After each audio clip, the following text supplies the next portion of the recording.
Hello everyone and welcome to the Donkey Advocacy series.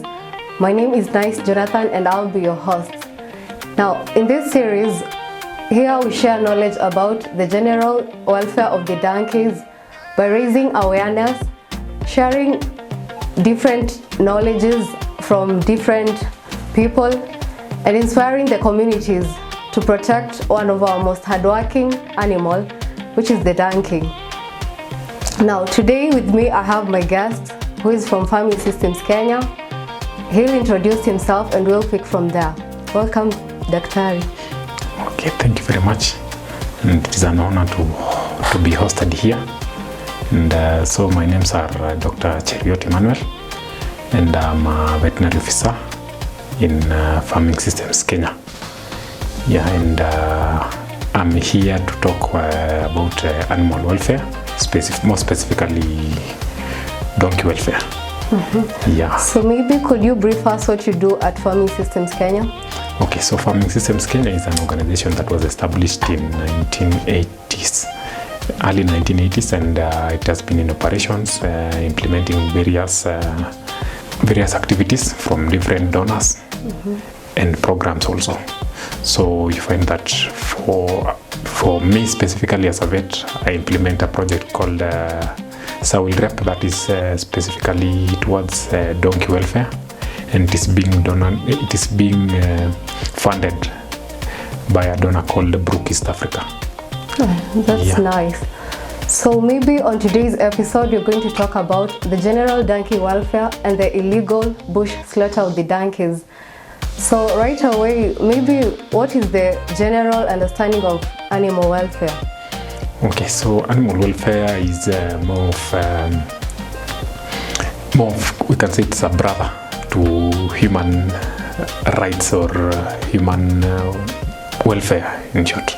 So we find that animals also have some rights, and when those rights are violated, that's when the animal welfare comes in now, so that we can advocate for animal welfare and animal rights, and also we can advocate for better living of animals. And you find that most of these animals are well catered for, specifically the domestic animals that bring money direct or produce direct, like meat, milk, eggs. So you find that those animals are well taken care of. But what about now the donkey? Okay, it is interesting to know that there is animal welfare, despite that many people don't think that there is animal welfare, especially for the donkey. It is a neglected animal, and it works a lot. It helps us in bringing our incomes and maybe transportation. Now, let's dive into the donkey welfare. So what is the donkey welfare, and maybe what does the donkey need? Okay, so when we talk about donkey welfare, I'll talk about why does the community neglect the donkey welfare? Because it doesn't directly bring the money to your pocket. So yes, it might directly bring the money direct to your pocket, but donkeys are hardy animals. It's not like a cow whereby it will drop in milk production, or maybe the carcass weight will drop immediately. Maybe there is a sickness. You find that the donkey is more hardy, and being transportation only, so you find that it will be neglected. Before any sickness is notified or maybe seen, the animal will have undergone a lot of pain, and also maybe the health will have already deteriorated to very extreme conditions. So we find that most of these donkey owning communities, they neglect the donkey because it doesn't bring money direct to their pocket. So that's why we come in and tell them that, hey, look at this animal. It also works. It is your source of transport. Why should you neglect it? And yes, it might not directly bring money to your pocket, but after all, it will bring money. Because if you transport goods from your farm to the market, after you sell those goods, you do not pay for the transport. Your transport master hajalipwa yake. So you should also pay that animal. And how do you pay it? Maybe through occasional resting the animal or providing good feed for the animal. So after transporting those goods, what do you do for the animal? Find that is just tied along the road. Okay, you've said something about good feeds. What about the feeds of the donkeys? Okay, so donkeys need proper balanced diet. Because of the transportation. So you find that those goods that are used, that these animals transport, most of the time they are overloaded. Sure, yeah. Yeah, as you have seen, kuna zenye zinabeba mkokoteni huko nje. Sana. Umeona hiyo mkokoteni vile imejazwa mzigo. Yeah. So most of the time even you can't lift even one sack of maybe potatoes or maize that is already put on that cart. So it is overloaded most of the time. So it needs high energy and also proper balanced diet. So first of all, the animal needs high concentrates, like high energy concentrates like maize germ, and then we have mineral salts so that it can provide strong bones. It can help in development of strong bones and such. That is mineral salts. And then we have water. You know, water is essential for replenishing the body in terms of fluids. Yeah. So it needs clean water, not only just water along the road or ile ya kuosha vyombo. No, clean water that is also drinkable. You can also drink. And then again, when we talk of that, we also have the green matter in terms of maybe good silage, not silage as per se, but maybe napier grass, or also good boma rods or grass.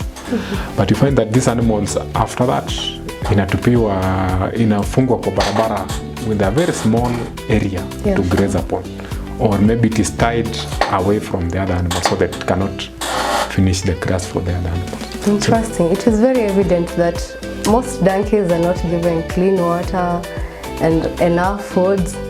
So right away, could you explain to us the myths and misconceptions about donkeys? Okay, so I think so that is more of a general question. I can't pinpoint most of the myths that I've heard, lakini kuna zingine yenye nimesikia kwa mtaa. Yeah, for example, ati punda lazima achapwe ndio it's a belief that people have out here.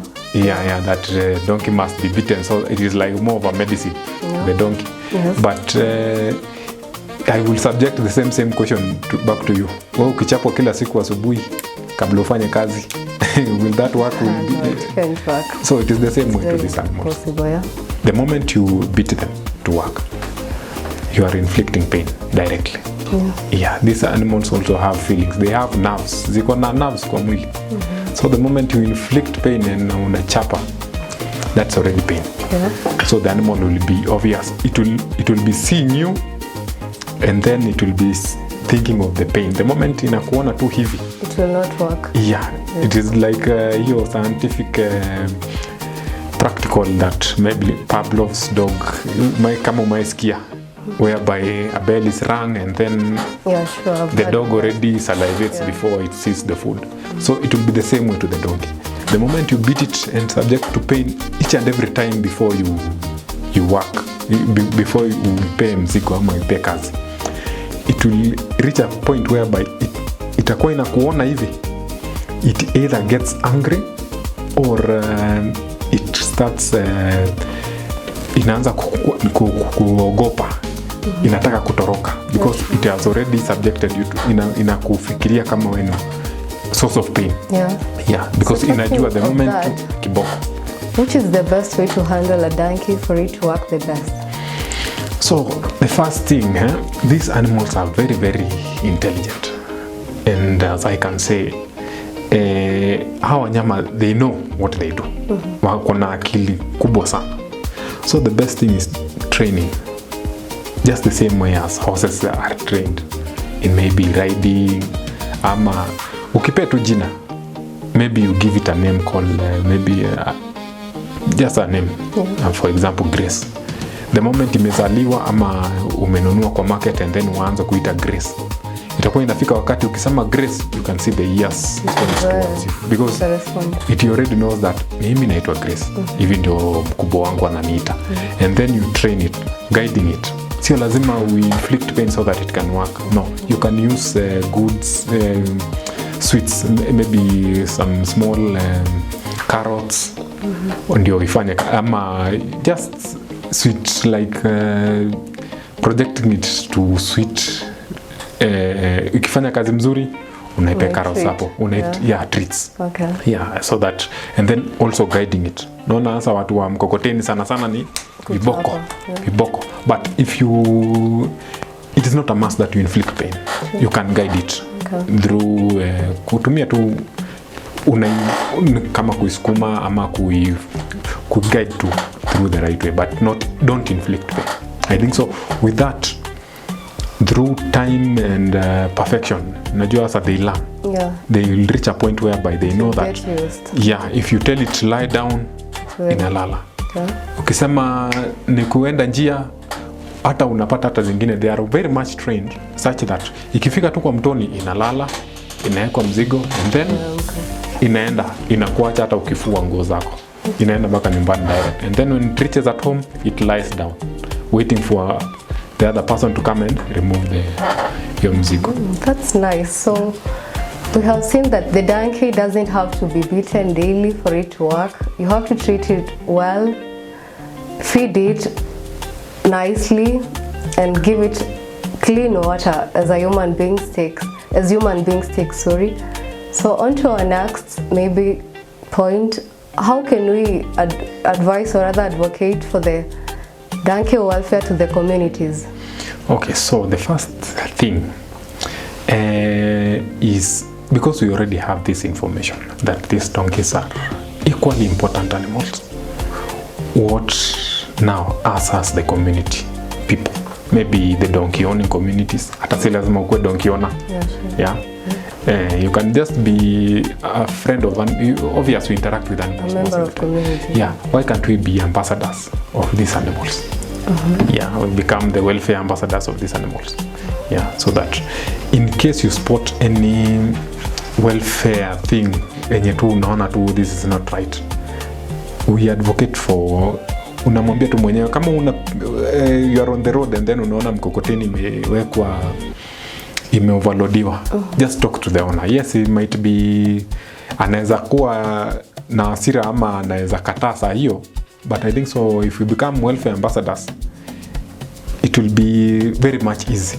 Ama if you are involved directly with the works that these donkeys do, kama inakuletea mzigo, ama inakuletea market produce from the farm, and then you are the one who is buying those goods, why don't you tell the owner, mimi usiniletee mzigo kama huyu punda hapati yake.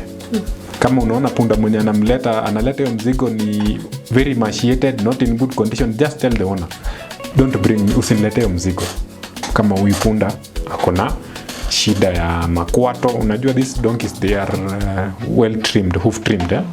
Kama iko na shida ya makwato, unaona maybe they have overgrown hooves, or maybe the skin condition is not that well, maybe because of not deworming, or it has wounds. Sana sana kwa zile zenye mkokoteni unapata punda hakuna vidonda na bado anatumika kubeba mzigo. But many farmers don't know about the care of the skin and the hooves.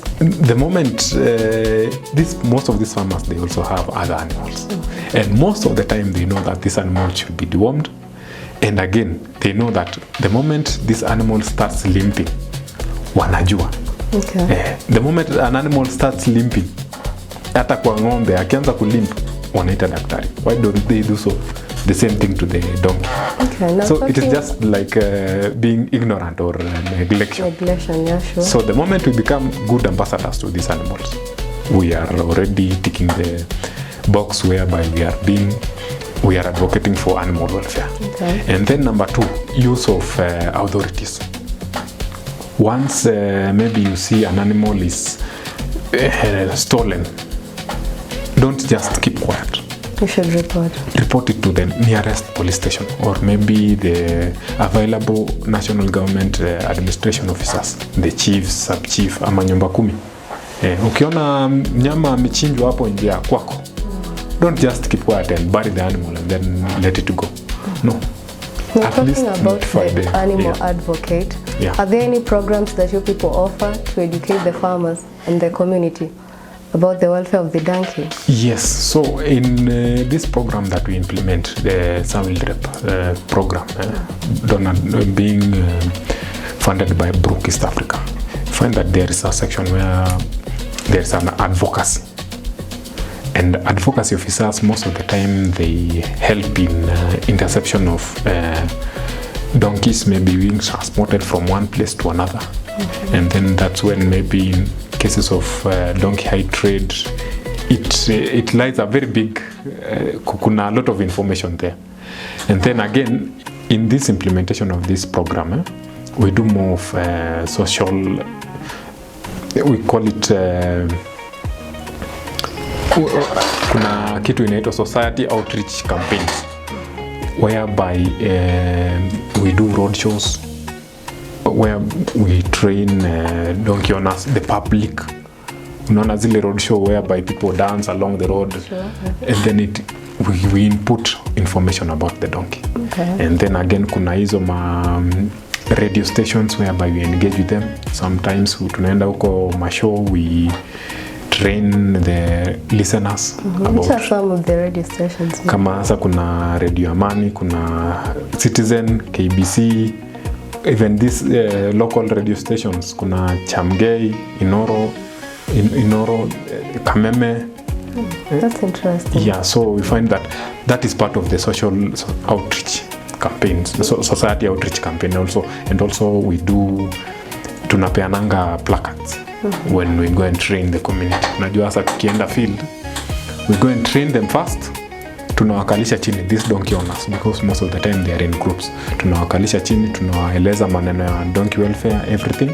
And then after that we give them these placards ama hizi IC materials tunawape, and then maybe they will share it with their siblings or maybe their family members, so that at least they can read about them. And also, and most of these materials, what do they contain? Najua hasa information yenye kwa hiyo placard kama hii, ikiwa kama aka karatasi, what does the information yenye kwa hapo iko na nini? Most of the time we have maneno ya utunzi wa punda, kama sasa vile kuspray, how to take care of the hooves, most of the time how to, generally, how do we take care of this animal? Are the trainings free? Totally free. Okay. We don't ask for any money. As we are not profit oriented. Okay. Sisi we are only centered towards the welfare of this beautiful animal. That's amazing. So it is totally free. Tunapeana information free. Kwenye tu pesa inaingilia kati, and we don't receive that money. Ni service provision.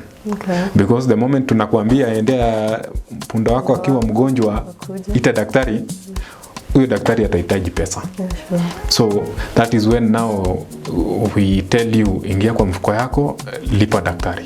Kwa sababu gani? Amekudungia punda ama amekusaidia kumtibu punda. And then again you pay the vet. Don't pay the farming systems Kenya or Brook. You pay the vet, don't pay us. And then again there are people who are called farriers, wale wa kukata kwato ama hooves za punda, manicure, inaitwa manicure, kukata, yeah, you know they will need pay for maintenance and such. Okay. So you find that hiyo pesa yenye uko nayo kwa kiti, that's why we encourage, we come in, we train you, tunakwambia unaona ukishauza hii mazao yako ya mashamba, just put a small bit of it ikuwe ya punda for the donkey one. For the donkey. And then again, kama ni nyasi unauza pale kwa shamba, weka kidogo kwa kona, weka ile kona ikuanga ya punda. Usipe ng'ombe yote, pea punda hata ya kona yake. Because it will help you maybe transportation of dara ama napier grass ama hiyo nyasi kwa ng'ombe. Okay. So the same way, just wachia punda kidogo. Okay. So that's how we operate. That's interesting. Yeah. So it's nice to know that your training sessions are free, and I hope people are learning that these are the best actions to take to protect your donkeys. And maybe there's been a great threat of the donkeys, that is the illegal donkey bush slaughter. What about this threat? Okay, so first of all I will talk about slaughtering of animals. And slaughtering of animals in Kenya is allowed, but not For the donkeys. For the donkeys, yes, It is allowed. you know. Let me talk about first of all food animals that are gazetted in the Kenyan constitution, in the Kenyan law. You know, the donkey is a food animal. It is grouped as a food animal in Kenya.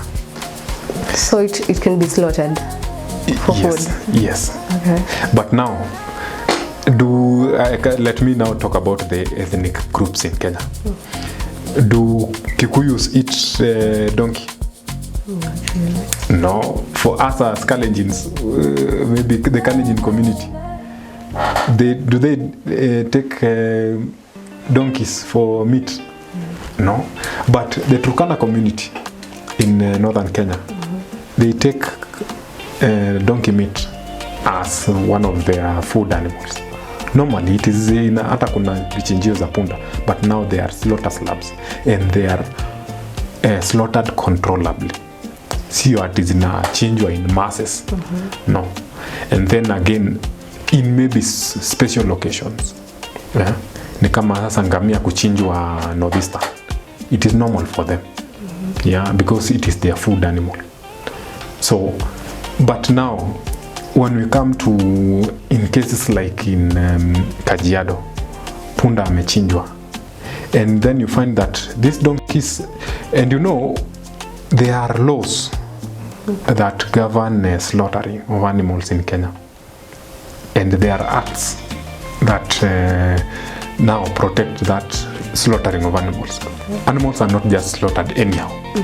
Yeah, you can slaughter a goat in your farm, but do you know that it is illegal? Why is it illegal? Because you are endangering your life and the life of the people you are living with.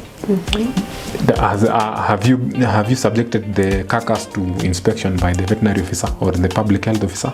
Many people don't. No. Maybe there is hiyo ng'ombe yenye umechinja ama hiyo mbuzi umechinja ilikuwa na anthrax. What happens next? Yeah. You and the people who umekula hiyo nyama hapo mtagonjeka and you can die easily. Yeah. So the animal that you have slaughtered, hata kama ni kuku, anafaa kufanyiwa inspection na public health officer. Yeah? So that is another information that I'm giving to you. And then now, do these donkeys that are slaughtered in Turkana, have they been subjected to inspection? Yes, they have been subjected to inspection kwa sababu they are slaughtered in slaughter slabs. Lakini sasa kwa hii yenye inafanyika tuseme Kajiado hapa Ilbisi ama Ndeya, these donkeys are slaughtered in the bush. Yeah? Which is very bad. And they are slaughtered at night. Yeah. They're just stolen and... Yeah, so the moment something is done in the dark, is that thing already, so naona iko na maswali mingi sana. So, and these donkeys are slaughtered in the bush in very, very pathetic conditions, dirt and all kind of filth and dirtiness there. So these donkeys can be harboring a lot of germs, diseases and viruses. So that is already imposing public health risk. And then again, why are they slaughtered? So the first thing is that you find that these culprits wanachinja hiyo punda ndio wachukue ngozi. Ngozi yake wanaifanyia nini? Unajua sasa kwa although it has not been subjected to research, unajua hiyo ni another myth. For me, I would say it is a myth. Because there is no research that has concluded that what the information that I'll be giving you is true. So they say that this donkey skin inaenda iko na gelatin. Yeah, you know, gelatin is that it is one of the products za hiyo ngozi kichemushwa, inatoa kitu inaitwa gelatin, na hiyo gelatin yake iko na kitu inaitwa chemical inaitwa AGL. So this AGL, it is inaongezwa kwa sweets, these beauty products za for soaps, so that they can be consumed by humans. And they believe that this AGL is used in reduce miaka kwa wale watu wazee, and in reduce uzee. What can I say? But it is a myth. Yeah, it is a myth. For me, it is a myth. There is no research that has concluded that AGL does that. If you are going to get old anyway, you are going to get old. There is no way you can be 110 years urudi hadi 50 years, no. So that is just a myth and a misconception. So that's why they take the skin of the donkey, and that's why it is highly valued, of which for me it is more of a myth than true. And then now, what happens to the meat after the skin, the animal has been skinned? This meat now has it raises a lot of questions. So you find that hii nyama itatolewa tu ngozi, because ukipeleka ikiwa na mfupa you can easily identify it is a donkey. Yeah. So what they do, they debone, ama wanatoa ile nyama, the muscle from the bones, and then they go and wanaenda wanauza kwa butcheries, and then it is sold disguised as the other normal meat. Is there a way to differentiate between donkey meat and beef meat, maybe? Yeah, it has a lot of differences, but now that is for a keen observer. The moment wewe unajua tu joint yako, unajuanga tu nyama fulani, you know, special, unajua sasa you have a special preference. For somebody you can like the steak, kuna mwingine anapenda the ham, kuna mwingine anapenda maybe the ribs. So the moment you like the steak, every day you go and cut a small chunk of the steak, and then one day you are given that steak, but you feel that the texture is quite different. Yeah, the smell, you know, it has different smells. Okay. Maybe when you are cooking, nasikia I look the same. That is maybe for a keen observer, but that's when you can notice that, hey, hii nyama leo, I think so I'll have to do more of investigation. And then when you investigate, utapata hiyo nyama hiyo siku haikuwa ile ya kawaida, alitoa mahali kwingine. And then when you subject that to more investigation, unapata kumbe hata mwenyewe nilikula hiyo punda. Lakini watu wengi hawatajua. Hawatajua na punda. Yeah. Kawaida. Yeah, and you find that it's inauzwa kama mutura. Unajua mutura ni ngumu sana uende uulize mwenye mutura, wewe hii nyama imetoka wapi? So you find that inauzwa tu, and samosa. Hizi samosa zinazungushwa. So you can't ask ati samosa imetengenezwa na nyama inatoka wapi. So most of actually these street foods, they are not subjected to public health inspection. Unapata, for example, in Nairobi, unajua sasa tulikuwa hiyo Nairobi iko na maneno mingi. Let me talk about the bad side of street foods in Nairobi. Unapata in some places ile nyama yenye unajua kwa slaughterhouse kuna zile nyama zinakondemiwa. Like maybe it has been condemned maybe due to parasites, or maybe nyama ilikuwa mbaya to generally because of maybe a disease. So you find that instead of throwing that to the pit or inachomwa, wanaiba. And then wanakuja wanasiaga. The moment inasiagwa, you can't identify it was sick, or it had worms, or it had some problems. So the moment inasiagwa, inaekwa kwa mutura, and then the next thing inauziwa watu. Yeah. So it has a lot of questions. So that's why I'm talking about the illegal bush slaughter. So when an animal is slaughtered without being inspected by the public health officers, that is public health officers certified by the Kenyan government, that is already bush slaughter. Yeah, it doesn't have to be like hata kama umechinja kwako. Yeah, hata kama umechinja kwako, you know you are doing bush slaughter. and it's illegal. That's why we say it is illegal. Because you are not supposed to kuchinja mbuzi kwako. Hata hiyo time ya Christmas, haufai kuchinja mbuzi kwako. Enda chinja kwa slaughter slab.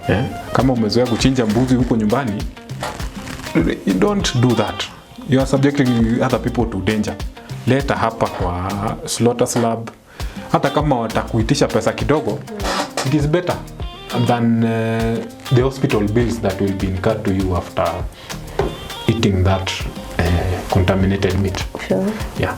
So we are the people to bring change. Us as that's why we go to school. So that kesho tutoe ile atuwezi sema hiyo no jinga, but that illiteracy that we can do things. Yeah, because what is the difference now between you and na Simba? What is the difference between mimi na Simba ule mwenye ako porini? Yeah, unajua Simba anakula tu. Yeah, so what is the difference between me as a human and that animal? Yeah, so that's why we go to school and then we come back and we bring the changes. So Kenya is in good trajectory. So in the next maybe few years, see ati tuna the law is there. Yeah. But in other countries, unajua it has advanced. That's what I'm saying. Okay. It has advanced. Other countries have advanced. And Kenya being, you can say, third world, unajua serikali sasa wanataka ikuwe first world. Unajua for now we are being categorized as third world. Because being third world country, it doesn't mean kuna vitu zingine ziko lakini sasa zimefinyiliwa. But because of that process ya kupanda ikuwe from third world to first world, that's when we come to first world, that's when hizo vitu sasa zitakuwa implemented, whereby ukipatikana ukichinja mbuzi kwako, ukipatikana ukichinja kuku kwako, ni makosa. So that is that's have you understood now the bush slaughter? Yeah, bush slaughter is that one whereby any animals that is killed without the authority. Yeah, without public health officers being there. Yeah. Because kwa Meat Inspection Act, unajua sasa kuna acts. Unajua sasa there is that act of parliament, everything. So kuna Animal Welfare Act. And then that Animal Welfare Act ndio ina protect animals. Unajua sasa hiyo ndio iko na all animal rights.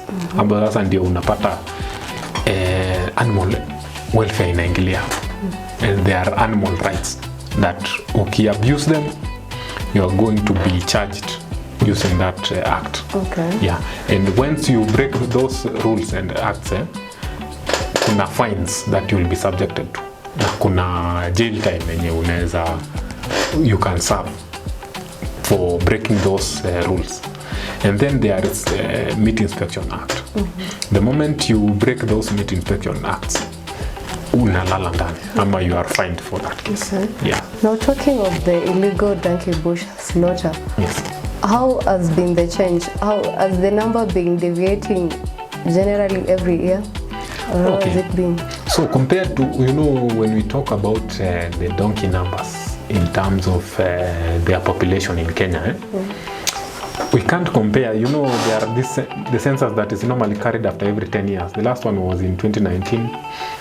And then maybe the next one will be 2029. And then the previous one before 2019 was 2009. So when we compare the numbers of 2009 and 2019, they are totally two different numbers. Hata mwenye unashindwa zimechange. Okay. Because in 2009 bush slaughter was donkey theft and bush slaughter was not there.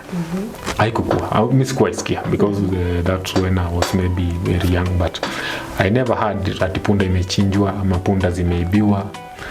I never heard of that. So you find that the donkey numbers were very high. Yeah. Maybe I can't be specific on the numbers, but I'm sure that they were very high. And then in 2019, once there were these donkey slaughterhouses. Kuna hii yenye ilikuwa hapa Mogotio. Yeah. And then there's another one that was there in Naivasha. Yeah. And then there's another one in Machakos. Those are donkey slaughterhouses. And then there's another one in Turkana. And they were operational. Yeah. That's when very, very high numbers of donkeys were being slaughtered. Unapata per day, they were being slaughtered in hundreds of thousands. Yeah. Yeah. Per day unapata hata mpunda kama 20k zimechinjwa. Yeah. So zilipungua sana. They drastically dropped. The numbers zilienda chini sana. By the time hata census ilikuwa inafanyika, and if we can subject the donkey numbers to census right now in Kenya, you can find that the numbers between 2009 and now, hata unapata there is a difference of maybe 2 million or such, or about those numbers, yeah, because of that slaughter of donkeys. And the funny thing is that slaughter of these donkeys is not bad, but now the public health aspect of it, yeah, these donkeys were being subjected to very, very bad conditions before being slaughtered. Yeah, you find that yes, in slaughterhouses there are procedures whereby the animals should be slaughtered. Najua sasa zifai kupitia hii uchungu before being slaughtered, yeah, and they should be, but maybe their numbers, maybe that congestion, or maybe the health facility, the health of that facility. But you find that these donkey slaughterhouses, zilikuwa zinaweka punda in very pathetic conditions. Why? Because they know that the meat haitachukuliwa. So they are only doing that purposely for the skin. So even if the donkey arrives at the slaughter when it is already dead, haina shida. So you find that they were congested, kuna zenye they are already sick, kuna zenye hata unashindwa they were already in pain, yeah? So those were one of the conditions that the donkey slaughter houses were posing. And then number two, that is the public health aspect of it. Number two, there's no AI for donkeys.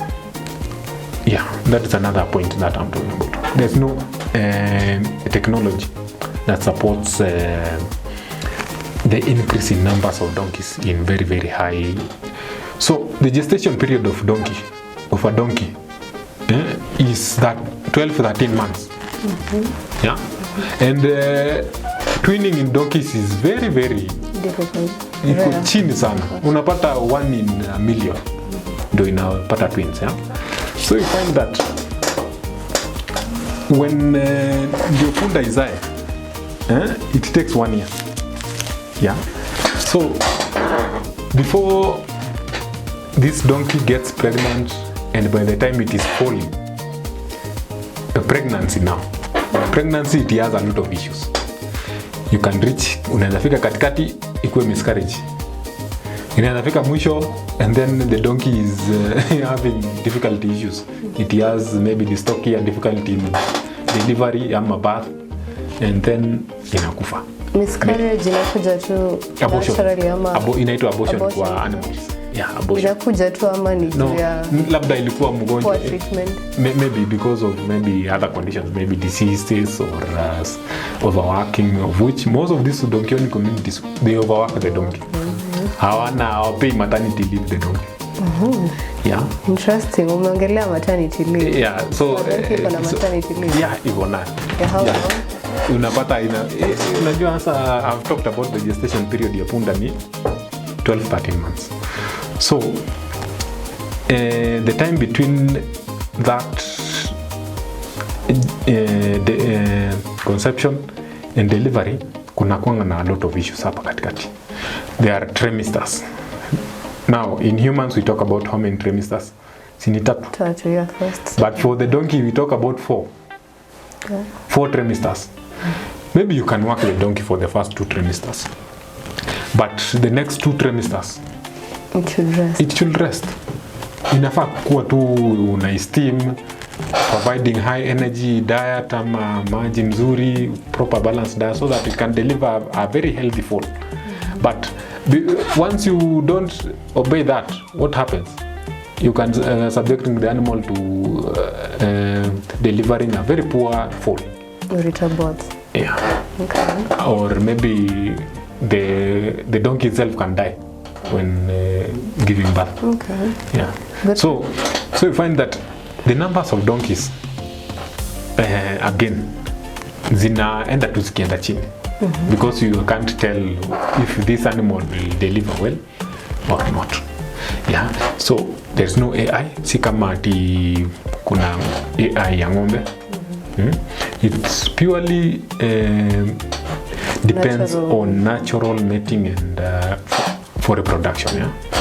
And then number 2, twinning rate for donkeys is very, very, very low. Yeah, 1%. That's what I can say.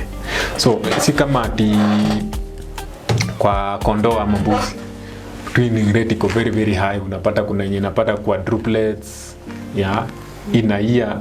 Unapata kama mbuzi imezaa mara kama 3. Yeah. You know, kwa mbuzi it is 5 months gestation period. So unapata inazaa mara 2 kwa mwaka, si ndio? Mara 2 kwa mwaka. And that time it has given you quadruplets in those 2 times per year. Those are 8 goats, 8 kids the goat has given you. Okay, 8 kids in 1 year. I'm giving you an example. 8 kids in 1 year. And then the donkey has given you 1 foal in 1 year. Hii ukichinja hata moja, in numbers zita reduce kweli. Na sasa uko na mbuzi kama 100 kwa boma. Na zote zimekupea quadruplets. No, it's very impossible. The numbers of years will be keeping inaenda ikipanda juu. Lakini for this donkey, it has given you 1 foal in 1 year. The moment umechinja huyu foal ama umechinja huyu mama yake, and then between this foal and being a mother is like 5 or so years. So inamaanisha many of the farmers they are keeping male donkeys and not female donkeys because production is so low. Again, unajua hasa wanaona most of these farmers they keep male donkeys because wana assume the male donkey is more stronger than better than the female donkey. And again the female one will need that maternity leave. So unapata kama ni mtu mwenye anategemea punda kwa mkokoteni, sana sana atataka ndume. Hatataka kike because ndume apewi off. Ako kazi January to January 24/7. Yeah. So maybe how about the community policing and the reporting of cases? Where should they report? Okay, so when we talk about the community, and I would like to describe about what community is made up. Community, you know, is it is made up of families that live together. And in that family, maybe it can be having 1 donkey. In your family, maybe you can be having a donkey that you use to fetch water, to carry goods from your farm to for transportation, yeah, basically. So, in your family, what do you do? Punda akigojeka, ni nani ndio anaangalia punda? Kwa familia.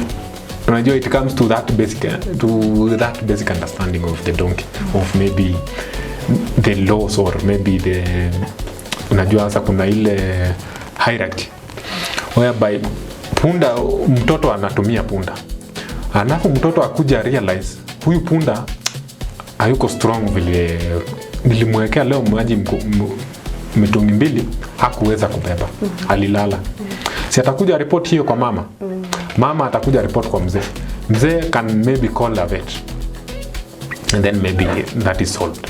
But once the donkey is stolen, what happens? That is, I'm talking about now this terms of service provision. What about when the donkey is stolen? Yeah, in the family, within that community. There will be no service provision. That donkey is stolen. What happens? Punda ameibiwa, umeamka asubuhi hakuna punda wako. What happens? So you find that the home owner or that maybe family head or maybe that donkey owner, yeah, ataenda report maybe kwa nyumba 10, and then after nyumba 10 chief, and then it cascades like that. Or he can bypass all that, aende kwa police direct, of which the police now unajua sasa wako na different categories. Kuna wale wenye wako anti-stock, of which now the anti-stock deal with all livestock. Hakuna ati ng'ombe peke yake. Actually that is where you should report. Punda akiibiwa ama umepata amechinjwa mahali, call the anti-stock. Don't go and interfere with the scene.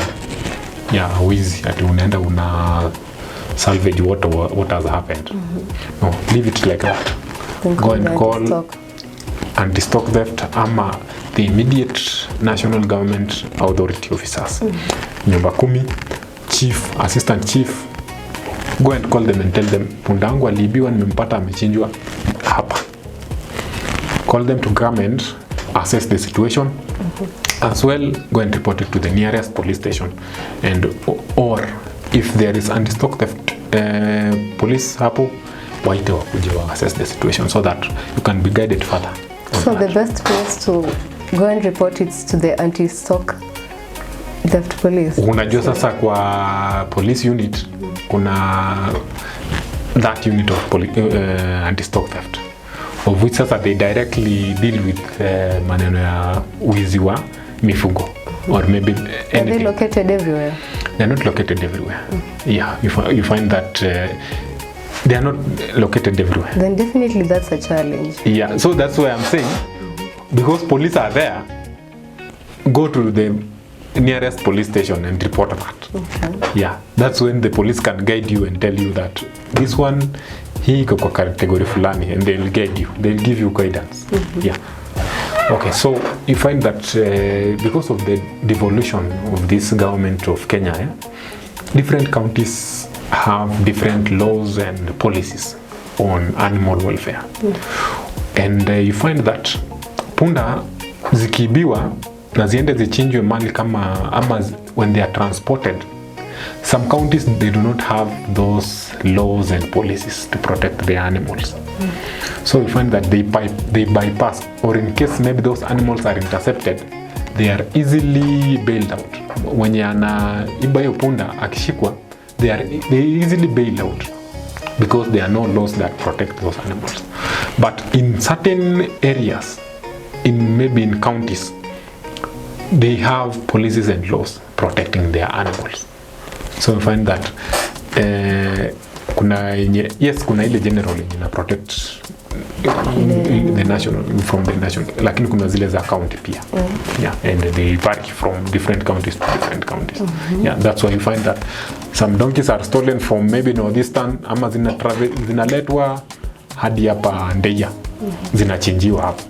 Yeah, because of maybe that's difference between county does not have laws. Yeah, some counties don't have policies and laws governing the animal welfare. But I guess they should be enforced to every county. Actually, that is what we are working with. So us as FSK also, we are trying to work with the counties that these donkey owning communities are present.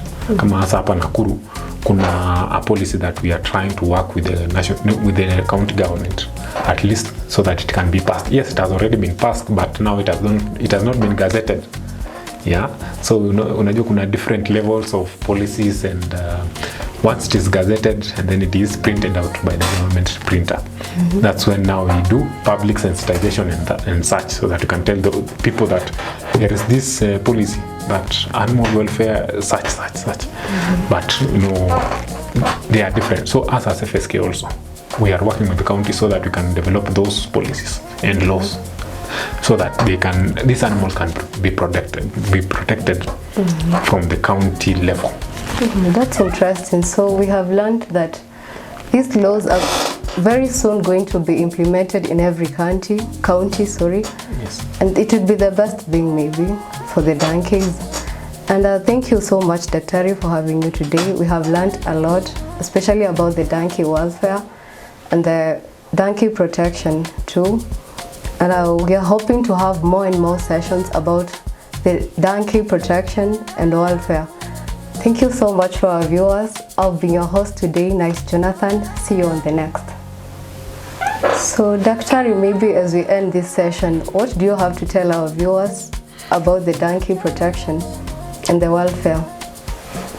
Okay, for me, I don't have, instead of sugarcoating everything, all we can say is Tunza, punda, akutunze. Yeah. These animals are way friendlier and that's the best slogan. The best Tunza, punda, akutunze. That is, it is just as simple as that. Yes. Oh, interesting. So thank you everyone for having us today. Stay tuned for more and more episodes to come. Remember, this has been the Donkey Advocacy series, courtesy of BROOKEEP East Africa, together with Farming Systems Kenya and Tag Dev University.